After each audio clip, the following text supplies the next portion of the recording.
ഞാൻ പറഞ്ഞ പോലെ തന്നെ ആയില്ലേ, നന്നായിട്ട് റോഡ് ഇട്ട് വെച്ചിട്ടുണ്ട്. നിങ്ങൾക്കൊക്കെ ഉളുപ്പുണ്ടാ ഇല്ല? ഞങ്ങളെ കണ്ട ഈ രീതി സംസാരിച്ചതിൻ്റെ പേരിൽ എന്നെ ജയിലിലിടുക, അടിക്കുക, ഭീഷണിപ്പെടുത്തുക, എന്ത് ചെയ്താലും എനിക്കൊരു ചുക്കുമില്ല. ഇതൊന്നും കണ്ടിട്ട് എനിക്കിരിക്കാൻ പറ്റില്ല. ഞാൻ പറഞ്ഞ പോലെ തന്നെ ആയില്ലേ, നന്നായിട്ട് റോഡ് ഇട്ട് വെച്ചിട്ടുണ്ട്. നിങ്ങൾക്കൊക്കെ ഉളുപ്പുണ്ടാ ഇല്ല? ഞങ്ങളെ കണ്ട തോന്നുന്നുണ്ടാ? ടെൻഡർ ശരിയായിട്ടില്ല, ബില്ല് പാസ്സായിട്ടില്ല.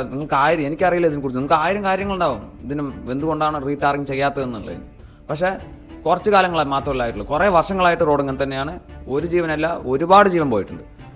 ഇത്രയും കാലമായിട്ട് നിങ്ങൾക്ക് ഈ ടെൻഡറോ ബില്ല് പാസ്സാകോ എന്തോ നിങ്ങൾ കുറേ കാര്യങ്ങൾ പറയില്ലേ, ഇത്ര വർഷങ്ങളായിട്ട്. അപ്പോൾ 100 വർഷമാവണോ ഒരു റോഡ് ശരിയില്ലെങ്കിൽ വീണ്ടും ശരിയാക്കാൻ? ഒരേ ഒരു കാര്യം മനസ്സിലാക്കുക, നിങ്ങൾ ഏത് പാർട്ടി അനുഭാവിയോ പ്രവർത്തനോ ആരോ ആയിക്കോട്ടെ, എല്ലാ പാർട്ടിൻ്റെയും ആശയം ഭയങ്കര പ്യൂറായിരിക്കും.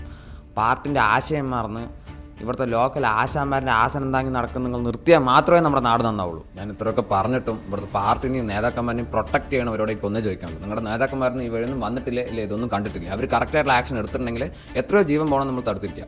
ഞാൻ ഒരേ ഒരു കാര്യം പറയാം, സ്വന്തം വീട്ടിൽ പോയാലേ അല്ലെങ്കിൽ സ്വന്തം ആൾക്കാർ പോയാലേ നിങ്ങൾക്ക് അതിൻ്റെ വില അറിയുള്ളൂ. ഞാൻ എന്തായാലും ഈ റോഡ് ഗതാഗത യോഗ്യ ആക്കണ വരെ എന്നെക്കൊണ്ട് പറ്റുന്നത്ര വീഡിയോ ഇട്ടുകൊണ്ട് തന്നെ ഇരിക്കും. ഇനി എന്നെക്കൂടെ ജയിലിലിട്ടാൽ തന്നെ വീഡിയോ നിൽക്കുള്ളൂ.